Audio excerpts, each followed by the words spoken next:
6 minutes, I better speak quickly. Firstly, I'd like to start with exactly where we fit into the ecosystem of Regtech. We are a compliance platform. We are providing oversight and monitoring for financial advice to Australian financial services licensees, associations and regulators. We exist to protect consumers from poor advice. This will only increase consumer confidence and raise professional standards. We're transforming compliance from the old world of manual, retrospective and expensive compliance into the new world of digital and live compliance with instant compliance, instant pre-vetting. This is a bit of a standard flow of the decision-making experience in the platform that we have.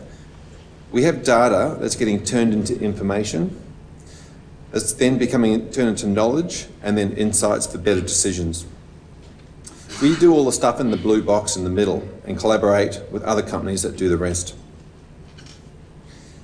When it comes to the data, it will be in multiple sources and in different locations, and it all sort of needs to be prepared and prepped and sorted. So if you specialise in data preparation, natural language processing or OCR, then we're certainly open to collaboration. Our decision-making engine is called SAMI, Surveillance and Monitoring Intelligence. We start with a project design that focuses on best interest duty. Now, best interest duty is all about Regulation Guide 175, and it's about advisors acting in the best interest of their consumer. We then overlay things like Australian Financial Services licensee standards around best practice. We can do onboarding due diligence for new advisors coming into AFSLs. We can look at key risk indicators for advisor behaviours, managed discretionary accounts, life insurance framework, advisor professional standards, tax financial advice for the Tax Practitioner Board, and codes of conduct. This is a bit of a demonstration just quickly into the model about what SAMI does. It breaks down the best interest duty into a lot of different questions, and then it basically looks at answering those questions. Where's the information stored? Is it stored inside the data, or is it stored inside somebody's head? Unfortunately, we don't have time in the 6-minute time frame to go into a live demo, but I'm just going to flick through a couple of slides so you can see it's quite a comprehensive decision-making tool. In this particular slide, it looks at the question is, are there enough information in there to say that the consumer is better off based on the advisor's additional remuneration? The output is all about providing insights into mostly Australian financial services licensees so they can monitor their advisor's behaviour and the advice that's being produced in a live time frame. They can then also use that reporting to report to the regulators. Professional associations need to monitor a code of conduct, and to do that at the moment they've only got a manual audit process. The new FASIA, which is the Financial Advisor Standards and Ethics Authority, also have to monitor advice. And imagine if professional indemnity insurers had the data that they could actually give good advisors a better premium. I'm sure that would help with the standards. So dashboards can basically tell you anything you want, but in this particular circumstance, it's about trending and predicting the advice that could be coming out. And individual advisors can look at their advice that they've created and put it through a system and then turn around and go, well, okay, there's a certain part that might not quite be up to a standard. They can lift that standard prior to the advice being delivered to the consumer to protect the consumer before they get the advice. We believe this is a global opportunity, and Australia is obviously leading the world when it comes to reform. We're looking to collaborate with data specialists, we're also dashboard specialists, additional Australian financial services licensees, professional associations and more regulators to continue our work with proof of concept and trials. As far as the future of regulatory reporting goes, we believe it's got a lot of opportunity. It's all going to be about digital live auditing and live compliance. We'd like to see all of the advice audited before it goes to the consumer, so we're going to be proactive in that area. Lots of indicators and warnings, likelihoods and certainty, behaviours and cultures can be monitored. And really this is about targeting what specific area of the advice process needs to be upskilled, so training organisations can upskill them. We believe all these things will equate to better and higher financial professional standards. And as this was a 30-minute presentation condensed into 6 minutes, please, if you'd like to hear the full version, come and see me during the break times and we'll organise the time. Thank you.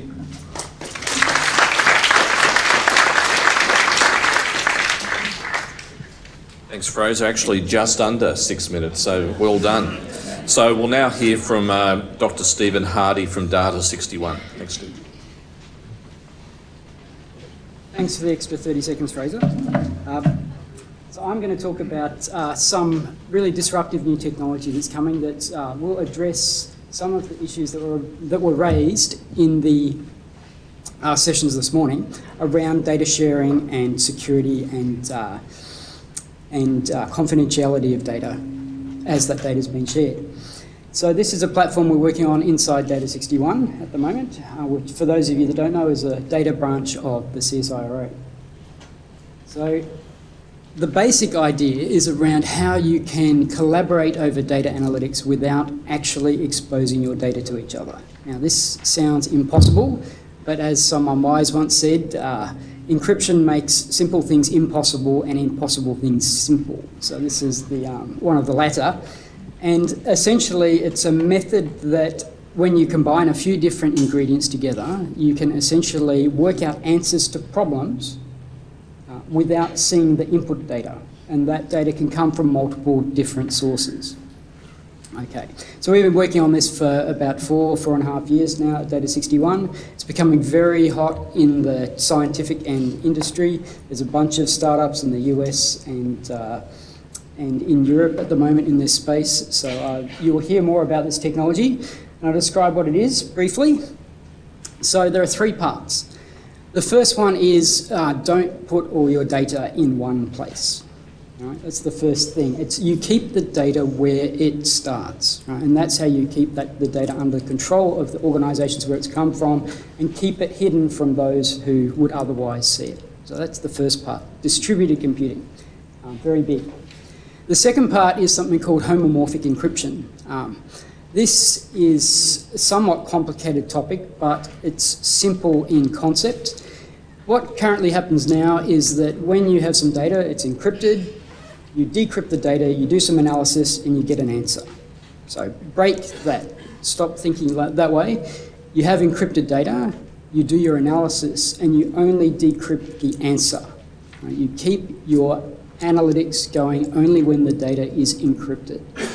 Right? So that fundamentally breaks the nature of information exchange. Right? You're not sharing the raw data to give people insights from that data anymore.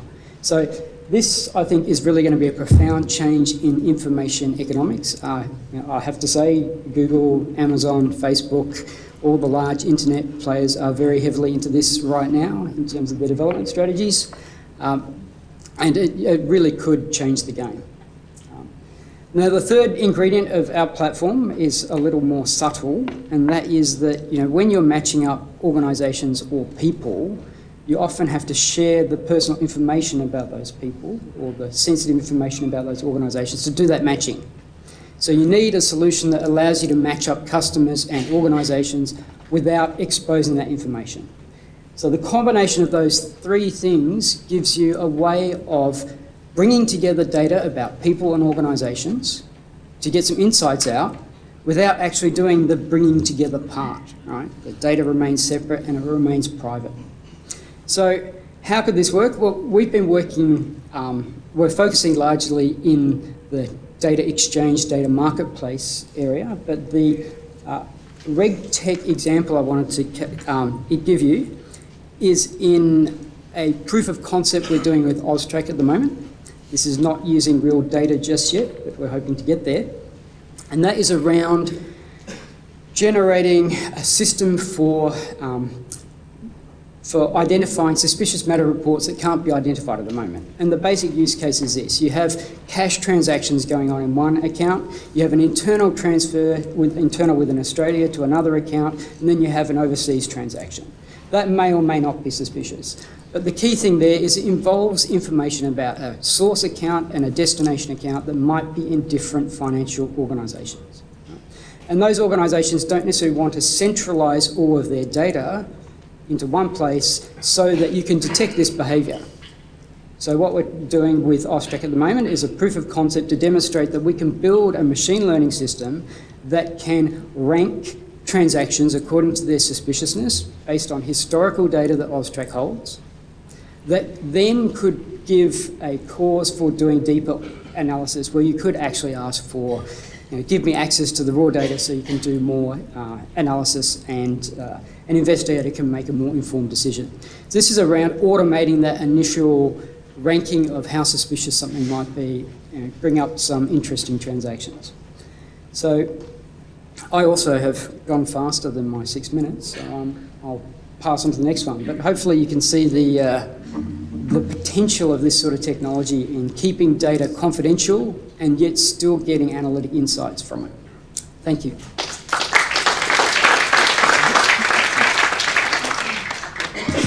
Thanks very much, Stephen. I'd now like to introduce James Spooner, Associate Partner at Global Business Services at IBM. Thank you. Thanks very much. So, blockchain in 6 minutes. Blockchain in 6 minutes. So, firstly, I believe that enterprise blockchain is really going to fundamentally, it's going to fundamentally change the way that businesses, organisations, stakeholders transact in the future. And it's right at the top of the hype cycle now, so expect that slide down into some sort of reality. But it will somewhere along. It's not a matter of if, it's a matter of when. And I think the key things about this, if you think about where we're headed, it's going to change the business boundaries. It's going to set new business networks. It's going to have new business models that come out of this stuff, so long as we understand that this is a team game. It's not a single player playing in a network. Excuse me. And I think if you look where this is going to be a platform that enables a secure, transparent and trusted transaction set, if you like, or model that you work with. But I'm skipping ahead of myself and I need to just talk about what I mean by blockchain or enterprise blockchain. I'm really talking about permission blockchains, not the anonymous open blockchains that you see in cryptocurrencies. It's a sort of different flavour of blockchain. This is a blockchain that is still got the transaction written into blocks, and those blocks are therefore,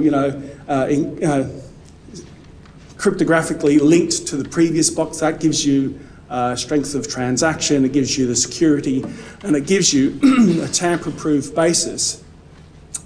When you go from there, what that then turn gives you is transparency and trust for the participants on the network. And those participants on the network, that's a critical part of a permission blockchain. It's where they're registered to the blockchain, and those participants are then, their roles are also validated in the transactions they perform through smart contracts. So smart contracts implement the rules, and that includes roles and permissions to perform actions. Excuse me. So what does that in turn lead you to? So there's a few benefits you get out of that. The first one is really around the fact that you get reduced friction in your processes. And by that, you start to do away with things such as batch processes. You do away with reconciliations between parties and their views of the data, and that includes both manual and automated. But it also starts to reduce, excuse me, it also starts to reduce or potentially get rid of some of the wet signatures out of the process as well. And all of those things start condensing the process, making it more efficient. Secondly, that you also start to get a difference of dynamic, which is you start to reduce you reduce it to the value content of the blockchain. And that means that instead of having lots of players, the most important thing is everyone on that blockchain gets value out of it and gives value to it. If you're not one of those parties, then you don't really have a part in the blockchain, and that way it removes middlemen out of the process, again, making it more efficient, but also focusing on value. Thirdly, it's also about moving to a single view of the truth of that data that you're sharing within that business network. That gives you trust and transparency, and that means that you get things such as you know where things are at. In other words, you know where assets are, you know who owns those assets with confidence across that network. You also start to get the provenance, so you can look back at the data through the chain to say, what happened to that data? And for this group, that's a really important aspect, because that starts to reduce the cost of compliance, because you're actually building up that compliance as part of participating in the network. And the last point there, empowering, again, this is around a business network, and it's not about owning a particular data. This is about sharing data. And it's with that, you start to share that data, you get businesses, individuals, stakeholders, whoever it might be, as part of your business network, your blockchain, that actually are started to be empowered. It's no longer about a single owner of the blockchain. So, what does that all mean for governments? So if we look at governments and where they play in this space, they've got a critical role. Over the last 9 months or thereabouts, I've been talking to Australian and New Zealand government clients about blockchain, and I usually see sort of 3 camps. There's those that are sort of the trailblazers that are leading the way, wanting to really understand it, doing stuff with the network people that they might be engaged with. They're starting to look at workshops, POCs, that sort of thing. They're really engaged. The second type is really around the mass adopters. So they're interested, but they're not really investing. They're sort of hanging just a back bit, but they are staying connected to the network so that if there's an opportunity, they'll become a participant of a network. And they sort of lose some of the benefits, but then again, they're not investing heavily. And then there's the third camp that really just don't want to talk about it yet. They think it's too early, it's at the top of the hype cycle, and they can sort of say, look, I can sort of step back for a few years or whatever it might be while it works itself way out.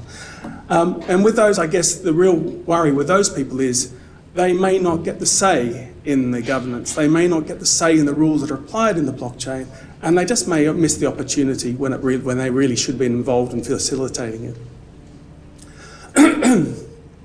And I guess that comes back to what is the role of government for blockchains? The role for government is really around facilitation, really about sort of being a participant, not an owner, working out who the players are in their blockchains and how those blockchains are relevant for them in those particular areas. We talked about a few of those items, registries and those sort of things, and they're perfect examples of where we could play and make blockchains to work. I do expect this to be a long sort of period of gaining understanding and building this thing, but it is the perfect time to be engaged as a government. To take conversely, if you are a government and you're not playing that game and you believe in single databases, you're actually becoming a blocker, or could be considered a blocker, an anchor dragging, if you like, and you know, also considered as rather a meddler rather than a useful player in the actual ecosystem. I think this is the right time for governments to really get involved in blockchain, because they have that chance to define with their stakeholders and build the shared trust for the future.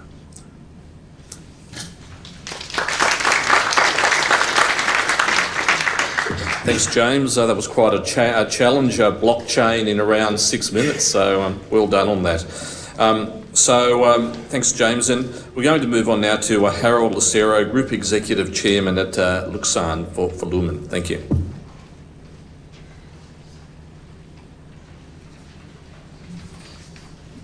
Thanks, everyone. I guess it's a very difficult position to be here after IBM, Data 61, advanced Regtech, so we need 2 of us to deliver what we have. Who are we? We a Regtech platform. We harness the ability to combine the many years of experience and exposure to the financial markets in Australia with the information expertise across the different sectors that we have experience in the banking, wealth, and the equity sector, and also the creation and the use of smart technology that is helping transform the current regulatory compliance practices and culture. I now introduce my colleague, Andrew, who is going to guide us through the product suite. So obviously post GFC, there have been some very interesting projects to get involved with in the regulatory space, from the OTC reform through to sort of advisors and KYC, so that's been good. And that's been the impetus for us developing a number of Regtech products. So, sorry, Mr. Medcraft, we have a compliance product, which we'll talk about. But also for Rebecca Lim, we're doing things in machine reading of documents to use as a source of data as part of our compliance and other reporting. And also something which will be a future, we believe, in the impact of climate change, the financial impact of climate change on assets, as we can all see that climate disclosure is coming up. So that's something of the future. Yep. So I will talk, we're really actually a session 2 positioning product really, but we have been asked to talk about the impact, and there's very relevant application to session 1, so we'll talk about that. So we have a comprehensive sort of monitoring and supervision product. And we start with a registry of regulations, policies, controls, and we really focus on that linkage, the traceability from the regulator down to the organisation's policies, controls, and that implies the underlying data pipeline behind that, and pulling in data from many, many different sources within an organisation, so you can do as expected, derive those analytical KRIs, generate alerts for breaches, do trend investigations. And the top little graphic there just shows like an overall view that a senior manager could look at, see how many alerts are coming across time. And that little bottom one there is showing it's for the advisor space, showing the risk appetite of a customer versus the risk of product sold, and the bubbles are the size of the commission band. So a lot of that. So how does this work then? What does this do for reporting? Well, breach. So thank you very much, ASIC, for the 5-on-5 report. That was quite a good thing. And one of the things that was in there is around breach reporting and the timeliness of breach reporting. So pulling all this data together. So I suppose the key thing is once you generate your trigger, you create a breach, but then you've got the whole issue of data curation. Have you got the data to support that? As you go through and you reach a decision point, you've got the clock is ticking, you've got 10 days to report it. Are you going to close that off as a false positive? If you do close it off as a false positive, when the regulator talks to you again, can you back that up? Have you got all the data? If you're going forward and action needs to be taken, you're going to have to perhaps collate a much bigger population of data and keep it close to that case management. So as the regulator comes back to you again, you're going to be asked for more information and in depth, greater depth around that, and to report more, investigate other things. Okay. The other thing in terms of what can we do as a supervision and monitoring product, there's been a number of talks about ad hoc reporting, investigations. So a key thing of what we're doing is bringing this collated set of information around regulatory information, and that is available obviously for people to respond to the regulator. So if you look at the recent things, say around the BBSW issues, it was expensive. It was very difficult for organisations to actually dig up a lot of the data. So a key thing, if you've got a good session 2 product, you're well prepared, you're gathering your data, you've got it archived, you're in a very good position to then cost effectively and quickly respond to ad hoc reporting and investigations. Something for us, obviously looking more towards the future, is then to turn that into more sort of formal reporting as well. So, was that 4 minutes? I think that's 6 minutes. Yeah. Thank you, everyone.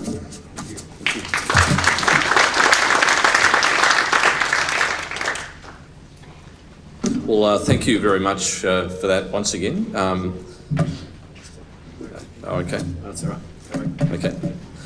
Thanks once again for condensing complex issues into a few minutes. So that was terrific. I'd now like to introduce Ruth Hathaway, founder and CEO of Regtech. Thank you.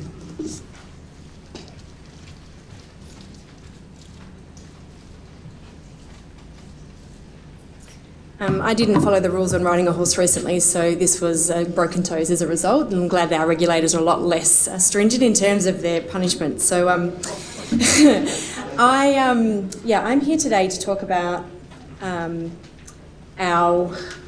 we were originally started off as a fintech company and then have moved into the Regtech space almost by accident, but by following and understanding the needs of the market. And what if there was a way that we could dramatically improve the speed in which we provided home loan finance to consumers in Australia, and we were able to assess those applications with more accurate and reliable data, removing the current compromises caused by human error and inferior manual processes? And what if we could use a blockchain, a secure blockchain, so that the FIs and the regulators could look at the same set of data about a home loan portfolio on an individual, micro level or a macro basis? Today I want to give you some insight how our platforms have been able to solve those challenges in our patent-protected technology. When building our loan origination platform, we knew we had to solve every single one of the problems on this slide. There are many solutions out there that deal with parts and multiple steps of the process. But to create a truly end-to-end loan origination process that integrated with PEXA as well would only be the true solution to this challenge. We've successfully completed and deployed our loan origination platform HomeChain into the market earlier this year. But what we found when we were working with financial institutions is that although this solved the mess in the market, the actual higher priority and the bigger challenge for them was around the regulatory reporting. What we do inside our loan origination platform is capture some very, very important data about an application. But if we capture this data just as static information and don't update that ongoing, we only have a one-time capture understanding of that particular application. But what if we actually updated that information on a regular basis? And what if we actually compared that data to the original set of data that was captured for the loan? And what if we reported for the financial institution the variances on the performance of that individual loan and the portfolio as a whole? So now a CRO and credit analyst department in a bank can have a dashboard that looks like this. They can have an understanding of the LVR exposure on their portfolio. They can understand the risk per product type, and they can understand the exposure of interest only, owner occupied, and the other important indicators that the regulators are looking for today. You can also query any of the data that goes into our reporting, and on the right-hand side, you can do some what-if predictory analytics. In our HomeChain tool, we have a credit worthiness credit assessment tool, and it allows the financial institutions to customise the credit policy based on their individual credit policy.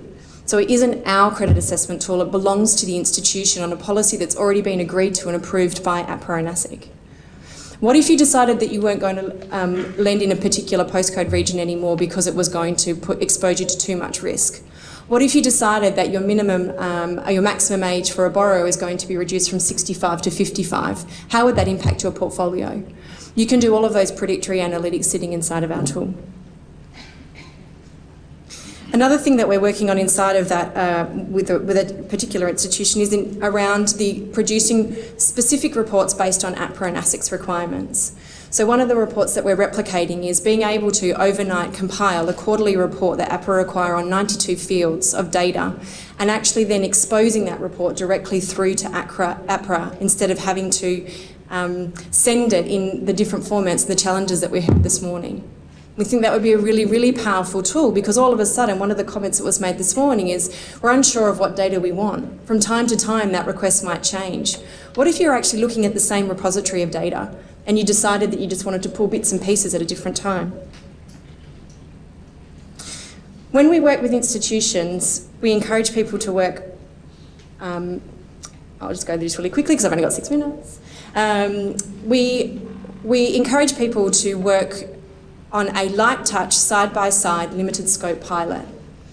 I've worked for 22 years inside of the finance industry, and I wanted to work a little bit differently. I wanted it to be bite-sized pieces, test and try, and then once we decide that we commercially suit each other, let's work out how it goes into production.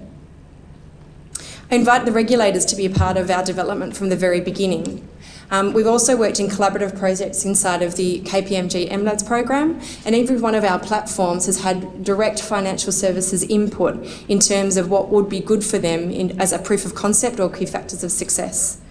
Everybody that works in an executive position in my company has experience inside the finance industry, and these solutions that we've got from our platforms have been built upon the pain points that we felt, not only from internal perspective, but how that reflects upon the consumer's experience in actually getting a home. And my dream is that a customer should be able to decide to change from one bank to another today and be a customer of that new bank tomorrow. And for that to be done in a superior process that has improved speed, security and efficiency for everybody involved in that ecosystem.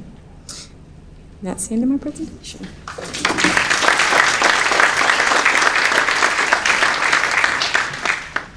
Well, thank you very much, Ruth. And because everyone spoke to time, we're now a little bit ahead of schedule, which is terrific, which means that we now have around about half an hour for you to put your observations and questions to the panel. So I'd be encouraging everyone to have a good think about the questions you want to ask. Don't hold back. It's not very often you get these type of people on the same panel, so please go ahead. As with earlier, there will be a couple of microphones roaming around, so let us know who you are, and if you have a specific question, let the panellist know. So get ready to raise your hand. So if you can keep your observations and questions brief, everyone will get a chance to ask questions. So I'll just invite the panellists to come back up here onto the stage, so you'll be able to take the questions. And it doesn't matter where you sit, that's all okay. And you'll each have a microphone, so you'll be able to answer those questions. So if we have a first question, let us know. Please raise your hand so we can get the ball rolling here. I met such a shy room of people. Okay. Well, while you're considering your questions, we do have one over there. Thank you. That's great. Please go ahead. Thank you. I'll be brave. I'll be long if you want to. I'm Cornelie Broekhuizen, Director at PricewaterhouseCoopers. The question I have with all these tools, which sound really exciting and really good, how do you ensure the reliability of that data, and what processes do you have in place to make sure that the analysis which are provided are based on complete and accurate data?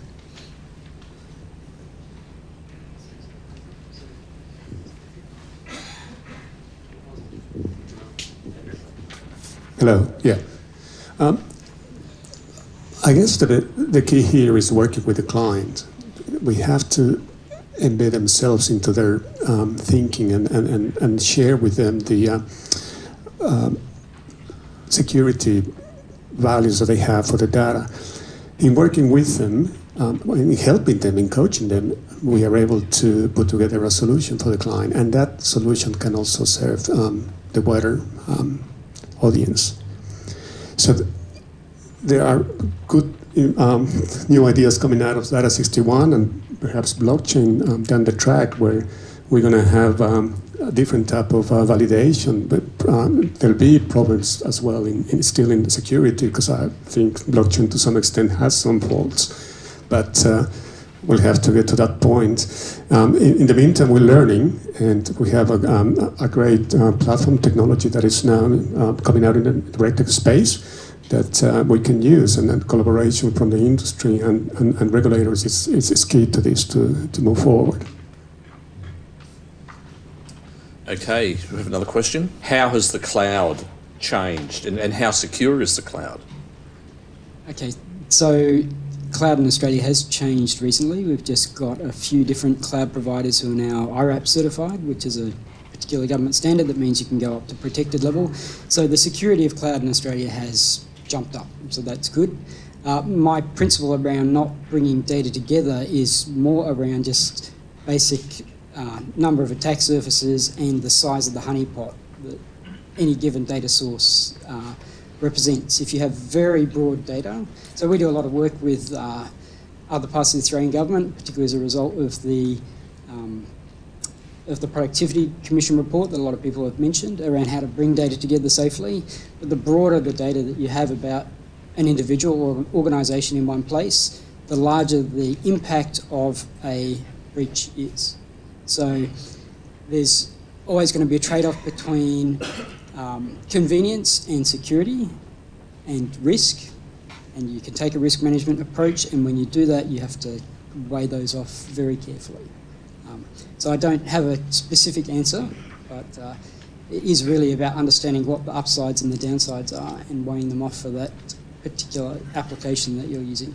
Now, there was a major data breach in the US last week. I'm struggling to remember the name of the company, but Equifax. Vida, known No, here. it's Equifax. I Okay, think there was okay. a person here I saw with the name tag. All right.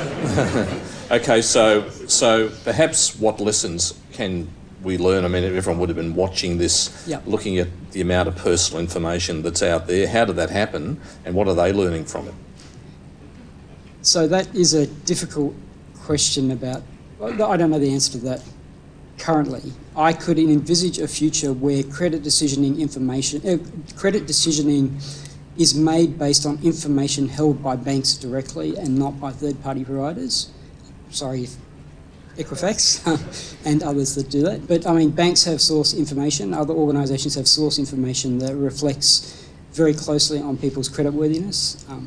The need in the long term for a centralised authority to actually collate these things is not so clear to me.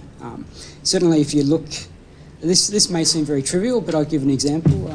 Android phones at the moment, when you do predictive text, everyone, there's an engine that predicts what comes next, but no one wants their texts going back to Google so that they can then build the engine for doing predictive texts. They don't do that. They actually send the algorithm out to the phone on the edge and learn what they need to do to their model to update it, and then only send that little bit of information back. Right? So that's current technology.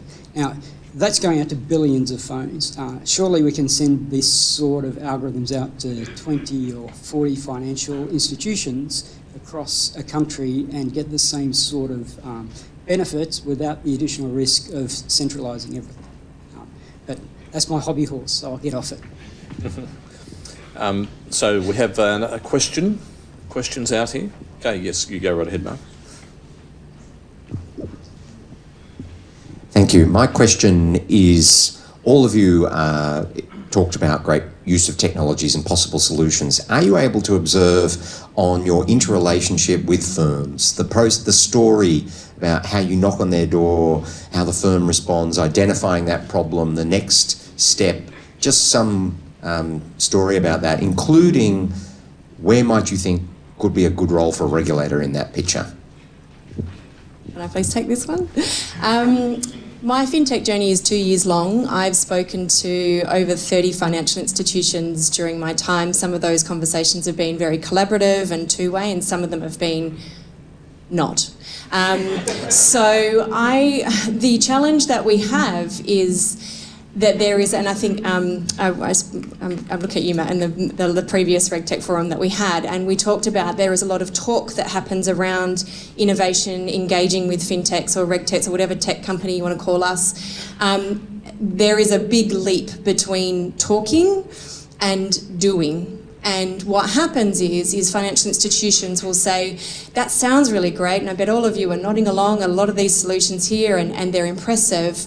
But going to the next step of running some type of pilot and seeing the difference between what today looks like and what the future might look like, if a regulator at that stage could say, we would love to observe that and we would love to be involved, and if that improved the process with that financial institution, we'd be able to tick you off on whatever the tick sheet is that you have with that particular institution, there would be real value in that.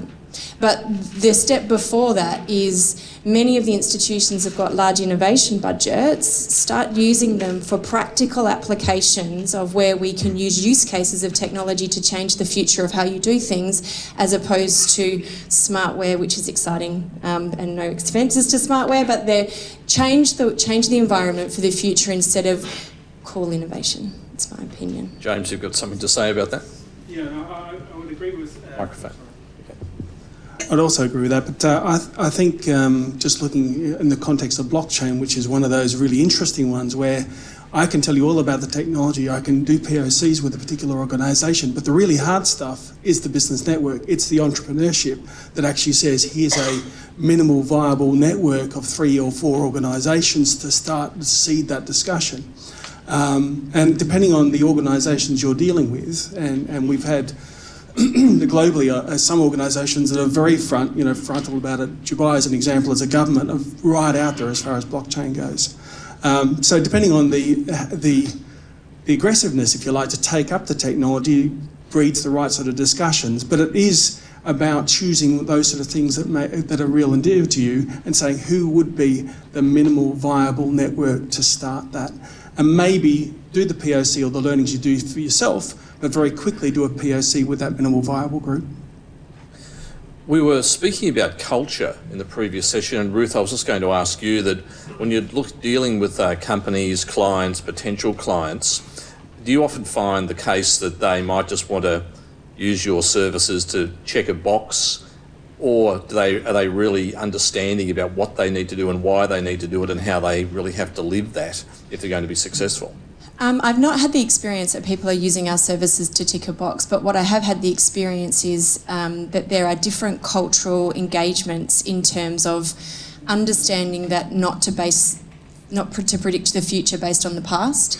So we've done it this way all the time, and so therefore there's no need to change. And I find that could be, it's an inhibitive culture, as opposed to let's try and do something differently to change the way the future looks. And so my experience has been that the quicker I can get political consensus amongst the right people in the room, the easier it is to actually navigate forward.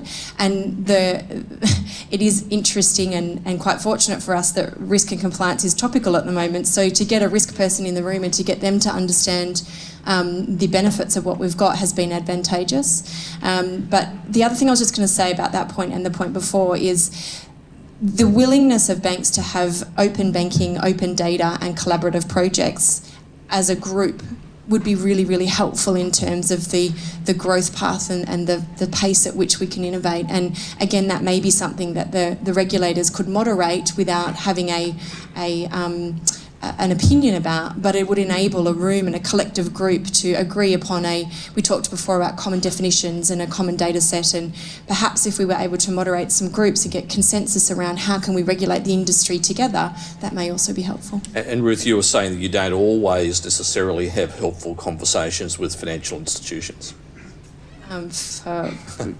Maybe no. I think that it's traditionally, and I have to caveat that with the fact I've spent 22 years in the finance industry, and I think this is just it's an industry that's shrouded in a lot of tradition and conservativeness and a set of rules and restrictions, and so we're asking them to completely reinvent the way that they do things, and sometimes that's really hard. So I understand those conversations can be challenging, but the willingness to actually suspend your disbelief for a short time to then consider what the future might look like is really powerful and helpful in those conversations.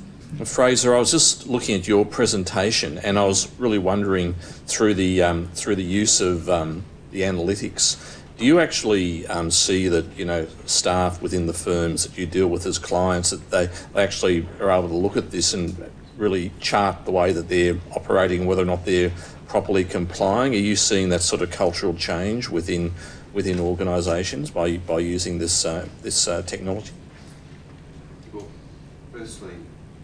firstly, anything that's new is always a little bit confronting, but it's not about replacing human beings. It's really about saying, okay, how there's a lot of, in compliance, for example, there's a lot of stressful people out there, and there's a lot of work to do under the pump, trying to work out, make good decisions. This is really about enabling them to be able to make good decisions and giving them the confidence to do so. So it's a bit of a change process, but it's really about giving compliance teams confidence to make good decisions and having the documentation to back it up. But in terms of feedback that you must get, do you have good case studies you can talk about where people have actually improved the way that they operate in terms of the dreaded word compliance? Yeah, so essentially, again, lots of meetings, and some are more helpful than others. And generally, the people that have got that culture, that attitude around actually wanting to do things proactively. So those are the main proofs of concept and trials that we're looking at. People that actually want to do this. So we haven't had a problem with it, but there's plenty of conversations we've had where maybe it didn't go that far because of that fear. And without specifically talking about cases before the courts, but does the CBA case, with AUSTRAC, raise the view that, well, if this can happen allegedly to a big bank, could it happen to us if we're not actually keeping track of what's going on within our various systems? Yeah, so not talking about the CBA, obviously, but culture's the big part of it. It's around, again, how do you define and measure a culture? And, we're quite far down the track in the way we believe that we can measure cultures, and really just looking at all the different moving parts, the opinions, and a robust process to be able to look at all those opinions and put all that information in and come up with some answers. And Harold, when you look at, compare the Australian environment to other parts of the world in terms of, regulation and compliance, do you think they've got it right here? Have the regulators got it right, or have the companies, institutions got a bit of a way to go? It's interesting because I was involved in a study from Europe. I have a connection to the Spanish embassy there, and they've been looking to understand the Australian landscape in the Regtech space, and they couldn't find anything. There's no stats, there's no information about it. In Europe, it's not there either, but I think they have some kind of momentum happening. So there may be some opportunities there in Europe that we can learn from here. From regulatory perspective, from ASIC, from APRA, it's been a great leadership for you to bring us through this journey, and I think that's something to commend, and for the private industry to make use of that, and for us, the Regtech and inventors out there to collaborate. And just in terms of anti-money laundering laws, do you think that Australian companies or clients that you deal with are really across those issues in terms of the risks of, for example, we saw with the CBA allegedly, intelligent deposit machines.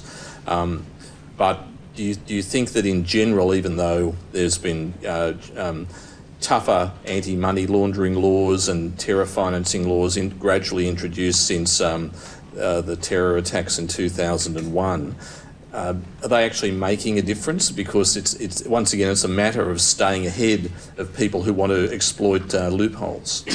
Yes, I think that the regulation is very good. I think the problem goes back to the culture, and perhaps here we have, in the finance industry, we have a very conservative approach to projects. And when you do get through the door, and by the way, we're not a startup, we're an established company. We have a few clients already using our products. So we've gone through that experience of working with them, but it's still hard to get in and get new clients. But that culture it's an interesting one, because you want to get a PLC for $20,000, and the bank has to spend $150,000 to get it up and running. And the banks, if they want to set up some kind of AML process on the side, it's not economic for them. There's no return in it. And so it's perhaps discouraged to do it. They want to do it in-house, because they'll price an in-house project to what an outsourcing company will come and do, and the price it's incredibly difficult to compete with, because it's an internal cost to the client, and perhaps that internal cost to the client comes back to the regulation again, because risk officers that I think we have ANZ and we have Westpac here, they have to also be careful that whatever technology they bring has to make the mark, has to have all the ticks in the boxes and so forth. So it's a difficult thing, and that's perhaps an area where we have to work harder. And through the Regtech Association and the FinTech Association, I think we're organizing some kind of programs that we could probably facilitate some startups to be able to deal with the big banks. And we can talk about it a bit more. And Ruth, did you have a comment on that? Maybe not. In addition to what specific point? Yeah. Money laundering laws, awareness of clients, that sort of thing. No. Okay. Now I'm just looking for some questions here. John Price. I'd like to ask a question to each of the panellists. What's the single largest hurdle in your development of a Regtech reporting solution? Is it access to data, getting financial institutions to be interested in a pilot? Is it cyber security? What is the single biggest issue that you found in the development of a Regtech reporting product? There's two that are equally challenging. One is around the engagement of the lender, the time frame it takes to get somebody involved in a pilot. You just touched on this before. The due diligence process you have to go through to take a new technology inside of an organisation creates a massively long lead-in time. And the second thing is that every single financial institution has a different Frankenstein of systems that has got data coming from all different areas, and it's understanding how to get that together into one single platform as quickly as possible in order to get the output that we want in terms of our quality and level. And for us, that was probably the two major challenges. All right, I think our experience is a little bit coloured by the fact I'm coming from a government lab, which makes things a little different rather than a vendor sort of approach. And but the largest obstacle we have is getting people to agree to actually do a proof of concept. We've had much better uptake overseas than we have here in Australia. So we've done much more work overseas than we've done here in Australia, for whatever reasons. I would think that is a difficult thing to get especially if you're dealing with the large clients. It's almost impossible to get it, so you have to make it up. And you have to build it yourself as a POC, unless you get in and they give you some mask data and so forth. But that is definitely the big issue. And the other one I would say is the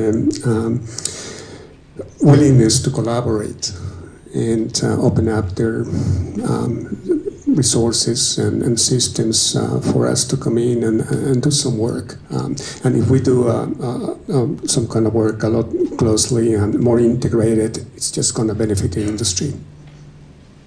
Thanks. Yeah, I think for us it's also the getting the signatures onto the trials and the proofs of concept. It seemed to be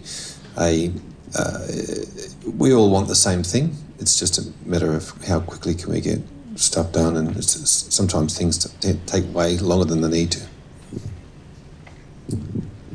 Yeah, I'd say there's a lot of layers in blockchain of where you go and what problems you get to in the process. One of the areas which really strikes out is the trying to get a clear understanding in the team of what blockchain really is and how to use it, versus the actual problems they face on the day, and whether it's worth getting into those problems or whether disrupting their existing, systems, whatever it might be, to address that problem with the solution space, if that makes sense.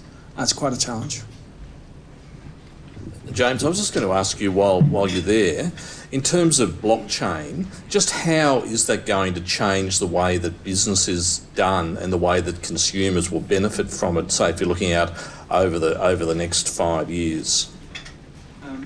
Right, so there's a number of different ways you can look at this, and it does come down to use cases to sort of put this into light. And I'll give an example of a simple one, which is a supply chain in that the Maersk Group is doing with some other entities, and they've got a small pilot they're running. And the way that they're making massive savings is around that process efficiency, reducing the friction in the process. They no longer have the documents, they're all on the chain, everyone has the same view, and therefore they don't have to wait for things anymore because they can see that it's being approved as they go through. And you can see that benefit that they're getting, they're going to slowly expand out from particular point. As extra stakeholders come into it, as they add extra documents in, extra process steps into the longer process of supply chain. And the same goes for any industry. And this, goes into the financial sector, it goes into how, say for instance, we've been talking with a number of agencies about registries. It's just a simple sharing of data between things. I think we talked about addresses earlier. And addresses are a really simple one. If you're registering an entity, to share that information across the piece, you might not want to share all the information, but the stuff that you really want to share with the other organisations, it's a great way to share it. And it's no longer we've seen this organisation, they joined this date, we've got a different date, and they've got a different name. So all of those sort of data asymmetry problems that you have go away very quickly with a blockchain. But what sort of difference could that make for say, regular people at home? Because people think about, say, Netflix, for example. Yep. Fast streaming, if you don't have the NBN. But you know what I mean, beyond those, the uses beyond that. So there are some really classic sort of use cases. One of them is identity. And that goes into opt-in and opt-out sort of things. And that goes into the whole space that I think if you went to the DTA or one of those sort of groups, you could have that conversation about how it would touch the individuals. There are smaller trials you can do with blockchain with a set of individuals. And certainly we've had some of those discussions as well with health and those sort of areas where they can actually have individuals and it touches those individuals. They basically have the ability to register or to use it in a capacity where they're not registered, but they can use it as a read-only sort of mechanism. And those people get that straight away. They know the data has been used. They get access to see who they have the ability to grant access to the data and have the ability to see who's done what to their data. That's a very powerful thing. And just on that theme, as we're getting towards the end of the session, I mean, Ruth, what are you expecting to see? What developments are you expecting to see over the next couple of years? In terms of blockchain Or in general, could be blockchain, anything? Yeah. I think that, in my personal opinion around blockchain, is that in the financial services sector, the permission-based private Byzantine blockchain is going to be very, very valuable in the next 5 to 10 years. And I've said it privately to a number of financial institutions that I believe it will be the underpinning technology that connects the institutions for open banking and open data. I don't see, it needs to be very, very clearly understood. And you talked about the benefits for the consumer at home, the mum and dad at home.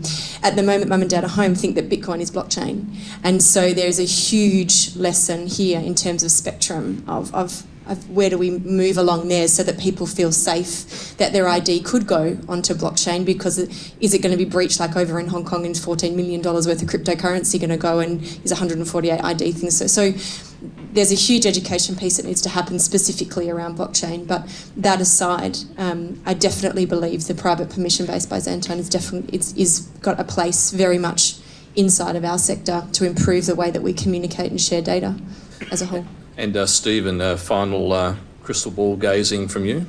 There are 4 really exciting things going on. I think there's the blockchain and smart contracts. There's this homomorphic encryption, plug for my own stuff, obviously.